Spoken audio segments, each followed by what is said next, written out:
Yo ban kur ka Portugal ya ka nam job da Arlaway Persia ya ka Croatia.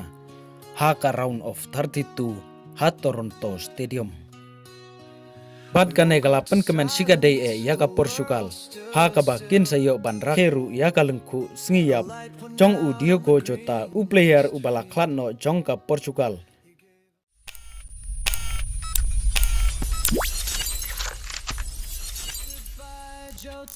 Kacing elek kahep dengan Portugal pat ka Croatia. Hadu bandakut ka kelas step omdon kacing penki ya kacar. Habro arliang di tim. Hynrei habasdang jongga kelamit. Kata haka minit kebahasan pulai layo pan penki nengkong ya kacar daga Croatia.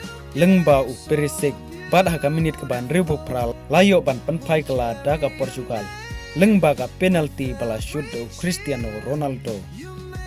Hadin bala Seino ya Ronaldo. Haka extra time kata haka kantai peu menit plus sau. Layo ban thep ka gol. Da u Ramos jong ka Portugal. Bat kan ka gol jong u Ramos. Kalayalam ya ka Portugal syaka round of 16. Haka bahkan second do bat ka Spain haka round of 16. Ha Stadium.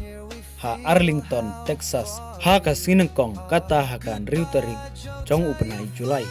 Haka baka Spain kalayo ban penlim no ika Austria dalai la not gol. Kata haka minit ke balai pun riu layo ban thep ika gol da UM Oyar Sabal. Pada haka minit ke ban riu pun riu layo ban thep da UP Poro.